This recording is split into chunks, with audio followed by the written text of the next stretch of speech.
আসসালামু আলাইকুম। সংবাদে আপনাদের সবাইকে স্বাগত জানাচ্ছি। আমি ফিরোজ তোহা। শুরুতেই আরবে কেবলস সংবাদ শিরোনাম। বাংলাদেশের সর্বশেষ গুরুত্বপূর্ণ আপডেট সংবাদে আপনাকে স্বাগত। শুরুতেই সংবাদ শিরোনাম, পরে বিস্তারিত। শুরুতেই জানাবো, এবছরের শেষের দিকে নির্বাচন বললেন প্রধান উপদেষ্টা।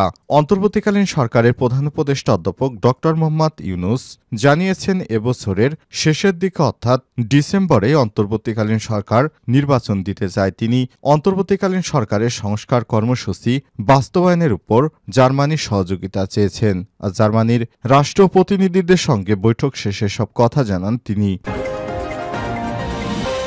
এরপর জানাবো, রাজধানীর উত্তরায় গোলাগুলিতে নিহত ৯২ জন, খবরটি ভুয়া। সাম্প্রতিক সামাজিক যোগাযোগ মাধ্যম ফেসবুকে এইমাত্র পাওয়া শিরোনামে একটি তথ্য প্রচার করা হয়েছে, যেখানে দাবি করা হয়েছে ব্যাপক গোলাগুলিতে শুধু রাজধানীর উত্তরাতেই ৯২ জন নিহত হয়েছে। ফেসবুকের এমন দাবিটি বিভিন্ন গ্রুপ থেকে প্রচার করা হচ্ছে, তবে ফ্যাক্ট চেক রিউমার স্ক্যানার জানিয়েছে এই সংবাদটি সম্পূর্ণ মিথ্যা। আসলে উত্তরাতে কোনো গোলাগুলি বা ৯২ জন নিহতর কোনো সংবাদ পাওয়া যায়নি। এদিকে দাবি মানা না হলে ঢাকা ব্লকেটের ঘোষণা বেসরকারি বিশ্ববিদ্যালয়ের শিক্ষার্থীদের। বৈষম্যবিরোধী ছাত্র আন্দোলনের সাবেক সমন্বয়কদের উদ্যোগে নতুন ছাত্র সংগঠন বাংলাদেশ গণতান্ত্রিক ছাত্র সংসদের আত্মপ্রকাশ উপলক্ষে ঢাকা বিশ্ববিদ্যালয়ে আয়োজিত সংবাদ সম্মেলনে হামলার ঘটনা ঘটে। এতে বেশ কয়েকটি বিশ্ববিদ্যালয়ের শিক্ষার্থীরা আহত হন, পাশাপাশি নারী শিক্ষার্থীদের লাঞ্ছিত করারও অভিযোগ উঠেছে। তবে এ বিষয়টি যদি বিচার না হয়, তাহলে ঢাকা ব্লকেটের ঘোষণা দিয়েছে বেসরকারি বিশ্ববিদ্যালয়ের শিক্ষার্থীরা। জানাবো, বিএনপির বর্ধিত সভা আজ গুরুত্ব পাবে যে সব বিষয়। ৭ বছর পর বর্ধিত সভা করছে বাংলাদেশ জাতীয়তাবাদী দল বিএনপি। আজ বৃহস্পতিবার ২৭ ফেব্রুয়ারি জাতীয় সংসদ ভবনের এলডি হল প্রাঙ্গণে রাত ১০টায় শুরু হয়ে রাত পর্যন্ত ২ অধিবেশন হবে এই বর্ধিত সভা। এদিকে দেশে খেলাপি ঋণ বেড়ে প্রায় ৩ লক্ষ কোটি টাকা। দেশের ব্যাংক খাতে খেলাপি ঋণ বেড়ে প্রায় ৩,৪৫,০০০ কোটি টাকায় দাঁড়িয়েছে বলে জানিয়েছে বাংলাদেশ ব্যাংকের গভর্নর ড আহসান এইচ মনসুর। বিগত ১৭ বছর ধরে এই ঋণগুলো নিয়ে আর ব্যাংককে ফেরত দেওয়া হয়নি বলেও জানান তিনি। এ তালিকায় সবার শীর্ষে রয়েছে সালমান এফ রহমান ও শেখ হাসিনার ঘনিষ্ঠ ব্যবসায়ী এস আলম গ্রুপ। এবং সর্বশেষ জানাবো, গাজায় ৭ শতাধিক মৃতদেহ উদ্ধার, মিলছে না পরিচয়। গাজা উপত্যকার বিভিন্ন এলাকায় ৭০০-র বেশি মৃতদেহ উদ্ধার করা হয়েছে বলে জানিয়েছেন গাজা সিভিল ডিফেন্স। উদ্ধারকৃত মৃতদেহের বেশিরভাগের শরীরেই আঘাতের চিহ্ন রয়েছে, ফলে মৃতদের পরিচয় শনাক্ত করা যাচ্ছে না। প্যালেস্টাইন টুডে গাজার মুখপাত্র মেজবা মাহমুদ বাসলের বরাত দিয়ে তথ্য জানিয়েছে। প্রিয় দর্শক, এতক্ষণ শুনছিলেন সংবাদ শিরোনাম, এবারে বিস্তারিত। তবে তার আগে বন্ধুরা, অনুরোধ থাকবে সংবাদটিতে একটি লাইক দিন। এই চ্যানেলে আপনি নতুন হয়ে থাকলে আমাদের সংবাদটি দেখতে দেখতে চ্যানেলটি সাবস্ক্রাইব করে রাখুন, যাতে করে বন্ধুরা আমাদের পরবর্তী লেটেস্ট আপডেট সংবাদগুলো সবার আগে আপনার কাছে পৌঁছে যায়। এবারে বিস্তারিত। এবছরের শেষের দিকে নির্বাচন বললেন প্রধান উপদেষ্টা। অন্তর্বর্তীকালীন সরকার দায়িত্ব গ্রহণের পর থেকে বিএনপি শুধু নির্বাচনের জন্য সময় দেওয়ার দাবি জানিয়ে আসছে। অন্তর্বর্তীকালীন সরকার এবছরের শেষের দিকে নির্বাচনের আয়োজন করতে যাচ্ছে বলে জানিয়েছেন প্রধান উপদেষ্টা অধ্যাপক ডক্টর মোহাম্মদ ইউনূস। তিনি বলেছেন, অন্তর্বর্তীকালীন সরকারের সংস্কার কর্মসূচি বাস্তবায়নে জার্মানির সহযোগিতা চাওয়া হয়েছে। বুধবার ঢাকায় রাষ্ট্রীয় অতিথি ভবন যমুনায় জার্মান সরকারের কমিশন যারা ব্রুন প্রধান উপদেষ্টার সঙ্গে সাক্ষাৎ করতে গেলে সব কথা বলেছেন তিনি। সাক্ষাৎকালে প্রধান উপদেষ্টা জার্মানির জনগণ দেশটির অর্থনৈতিক প্রশংসা করে বলেছেন, জার্মানি বিশ্বব্যাপী ভারী শিল্প সহ অনেক ক্ষেত্রে নেতৃত্ব দিচ্ছে। অধ্যাপক ড মোহাম্মদ ইউনূস বলেন, নতুন বাংলাদেশের জন্য আপনাদের সব ধরনের সহায়তা দরকার। আমরা জাতীয় নির্বাচনকে সফল করতে কঠোর পরিশ্রম করছি। তিনি আরও বলেছেন, ইউরোপের বৃহত্তম অর্থনৈতিক দেশ জার্মানির সাথে বাণিজ্য ও বিনিয়োগের সম্পর্ক আরও সুদৃঢ় করতে বিশেষ সম্পর্ক গড়ে তুলতে চায় বাংলাদেশ। তিনি আর বলেছেন, আমাদের সাথে জার্মানির ঘনিষ্ঠ সম্পর্ক রয়েছে, তবে আমরা বিভিন্ন মাত্রার একটি বিশেষ সম্পর্ক গড়ে তুলতে চাই।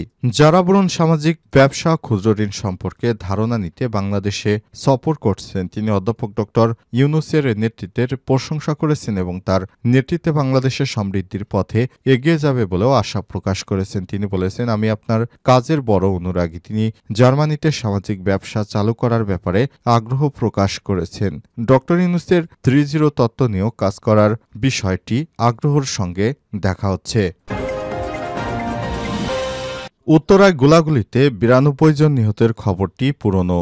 সাম্প্রতিক সামাজিক যোগাযোগ মাধ্যম ফেসবুকে এইমাত্র পাওয়া শিরোনামে একটি তথ্য প্রচার করা হয়েছে, যেখানে দাবি করা হয়েছে ব্যাপক গোলাগুলিতে শুধু রাজধানীর উত্তরাতেই 92 জন নিহত হয়েছে। ফেসবুকের বিভিন্ন গ্রুপ ও পেজ থেকে ক্যাপশনে দেওয়া পোস্টে এমন দাবি করা হয়েছে। ইন্টারনেটে প্রচারিত ওই দাবিটি নিয়ে অনুসন্ধানে কিছু পোস্টের মধ্যে তথ্যসূত্র হিসেবে ব্লগ স্পটের ডোমেইন ব্যবহার করে তৈরি টাইম বিডি নিউজ 4 নামের একটি ওয়েবসাইটে কিছু পোস্টে প্রিয় বাংলা 24 নামের একটি ওয়েবসাইটে 92 জন নিহতের দাবিতে প্রকাশিত সংবাদ প্রতিবেদনের লিঙ্ক সংযুক্ত করতে দেখা যায়। এর মধ্যে টাইম বিডি নিউজ 4-এর সাইটে গত 22 ফেব্রুয়ারি ওই সংবাদ প্রতিবেদনটি প্রকাশ করা হয়। তবে প্রিয় বাংলা 24-এর খবরটি প্রকাশের তারিখ উল্লেখ নেই। তথ্যের সত্যতা যাচাইকারী প্রতিষ্ঠান রিমার স্ক্যানার জানিয়েছে, ইন্টারনেটে প্রচারিত উত্তরায় গোলাগুলিতে 92 জন নিহতের ঘটনাটি মিথ্যা। 2024 সালে ছাত্র জনতার অভ্যুত্থানে প্রায় 3 মাস আগে জুলাই রেভলিউশন অ্যালায়েন্স নামের একটি স্বেচ্ছাসেবী সংগঠনে প্রকাশিত সংবাদকে সাম্প্রতিক সময়ে দাবি করে এমন একটি তথ্য প্রচার করা হয়েছে।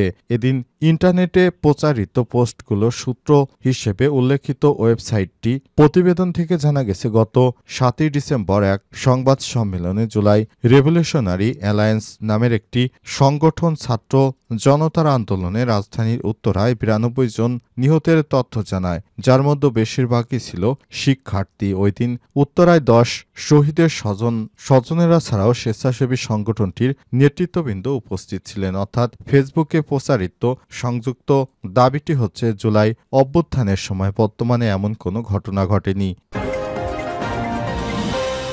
দাবি মানা না হলে ঢাকা ব্লকেডের ঘোষণা বেসরকারি বিশ্ববিদ্যালয়ের শিক্ষার্থীদের। বৈষম্যবিরোধী ছাত্র আন্দোলনের সাবেক সমন্বয়কদের উদ্যোগে নতুন ছাত্র সংগঠন বাংলাদেশ গণতান্ত্রিক ছাত্র সংগঠনের আত্মপ্রকাশ উপলক্ষে ঢাকা বিশ্ববিদ্যালয়ে আয়োজিত সংবাদ সম্মেলনে হামলার ঘটনা ঘটাইতে বেশ কয়েকজন বেসরকারি বিশ্ববিদ্যালয়ের শিক্ষার্থী আহত হয়েছে। পাশাপাশি নারী শিক্ষার্থীদের লাঞ্ছিত করারও অভিযোগ উঠেছে। ঢাকা বিশ্ববিদ্যালয়ে হামলার প্রতিবাদে রাজধানীর বাংলা মোটরে সড়ক অবরোধ করে বেসরকারি বিশ্ববিদ্যালয়ের শিক্ষার্থীদের একটি অংশ। শিক্ষার্থীরা জানিয়েছেন, যদি হামলার সুষ্ঠু বিচার না হয় তাহলে তারা কঠোর কর্মসূচি গ্রহণ করবেন। বুধবার 26 ফেব্রুয়ারি রাতে 8:45টার দিকে একদল শিক্ষার্থী বাংলা মোটর মোড়ে একপাশে সড়ক অবরোধ করে, ফলে কারণবাসা থেকে শাহবাগ অভিমুখে সড়কে যান চলাচল বন্ধ হয়ে যায়। প্রায় ঘণ্টাখানিক পর রাত 10:55 তারা সড়ক ছেড়ে দেয়, যান চলাচল স্বাভাবিক হয়েছে।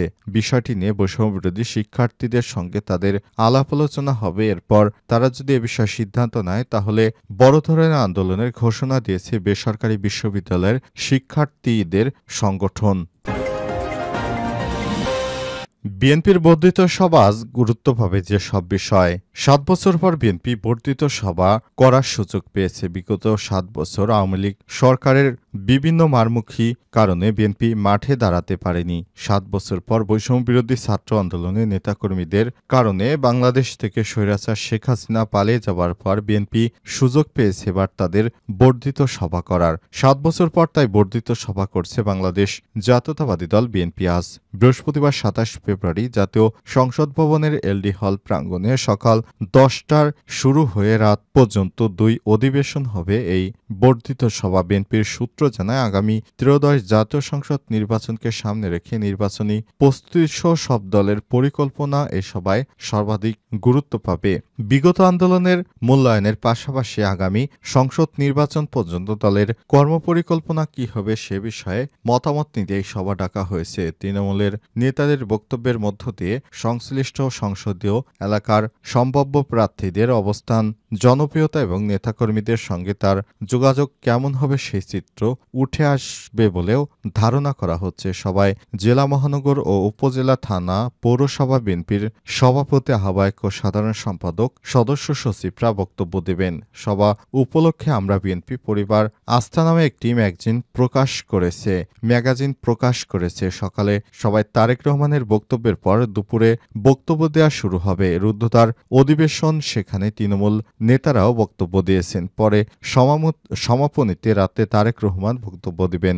বর্ধিত সভা থেকে কি বার্তা আসতে পারে জানতে চাইলে বিএনপির সিনিয়র যুগ্ম মহাসচিব রুহুল কবির রিজভী গণমাধ্যমকে বলেছেন, যেসব নেতা বর্ধিত সভায় আসবেন তাদের ডাকা হয়েছে, তাদের বক্তব্যের উপর ভিত্তি করে অনেক কিছু উঠে আসবে। দেশের সর্বশেষ পরিস্থিতিতে নির্বাচন নিয়ে তৃণমূলের নেতারা কি ভাবছেন বর্ধিত সভা থেকে তার একটি ধারণা পাওয়া যাবে। সেই নিরিখেই তৃণমূল সাংগঠনিক রাজনৈতিক নির্দেশনা দেয়া হবে বলেও জানা গেছে।